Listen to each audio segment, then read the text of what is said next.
Hey everyone, Ariel Adams here with aBlogtoWatch. Please subscribe to aBlogtoWatch videos on YouTube and like this video if you find it useful. This is a review of the Porsche design P'6310 Flat 6 automatic. So this is one of the previous generation Flat 6 models. The newest iteration of the Flat 6 is a little bit different. It has a different reference number, so this is the P'6310. I think the newer one is the P'6320. Not 100% sure on that, but this design is one that I really like. This was made for a few years. I think they may still make this one, but I'm not sure. And for me, this white dialed version is the best. It also had a chronograph form, but I like the three-hand a lot. Now let's talk about the dial first.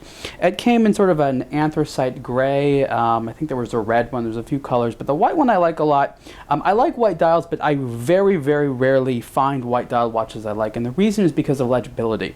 So what's good about this one is you have a white dial with white hour indicators, but they're very legible, and that's because of this fantastic crisp black outline. Also, the very well AR coated sapphire crystal that is flat in most lights creates very little reflection and makes it look as though you can just sort of put your fingers right through there onto the dial, which is really fantastic. Legibility is great, and even though the dial has this sort of like kind of flat look to it, there is a few levels. There is this flange ring around here, it's a little bit higher up. Then it goes a little bit lower for the main dial, and all the hour indicators are applied and raised a little bit. And then you have that red seconds hand, which really looks fantastic there. On the periphery, on the bezel, you have these additional minute indicators there. That adds sort of a little bit of a sporty look and something I like. So really great dial, and I also like how they incorporated the date window there. And one thing, it's very difficult to tell.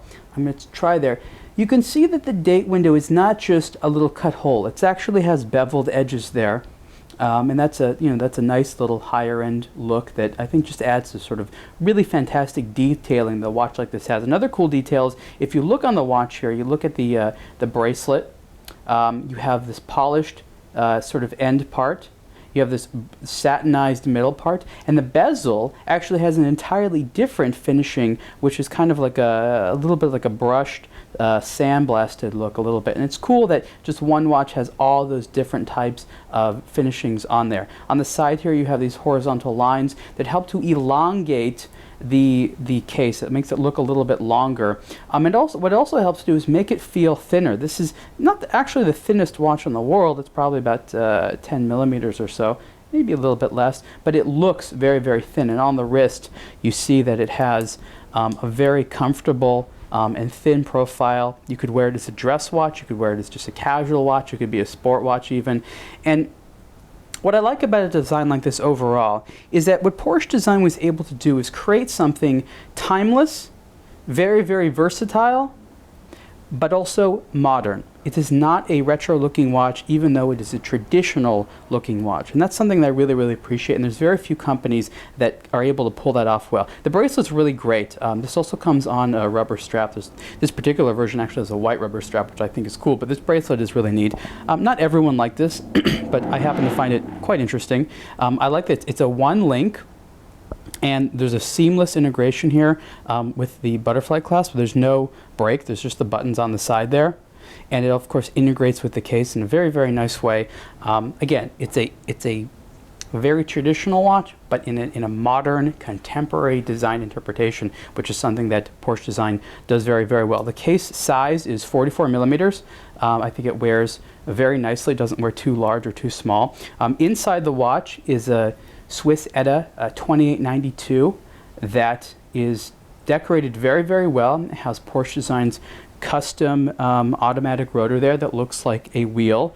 It's a relatively standard three-hand automatic movement, but I couldn't think of anything else in there that I like. And I also like here that on the bracelet, you can see right there, it has that 6310 reference number there, which is something you don't see very often. It's on both ends of the bracelet, and that's cool. Maybe that's to tell Porsche design that this is the bracelet for this watch, but it's also neat to see that, because actually a lot of the time you don't even know what the name of the watch is by looking at the watch. Aside from the brand, nothing on the watch tells you what the name is. I wanted to also talk about sort of in general Porsche design watches. They are, and I basically say this each time I talk about them, Porsche design does not make their own watches. They are made by a company called Eterna. Eterna is a fantastic company, very much a movement maker, a watchmaker. For them, you know, detailing has always been great with Eterna watches. While this one does not have an Eterna made movement inside of it, it has an ETA one.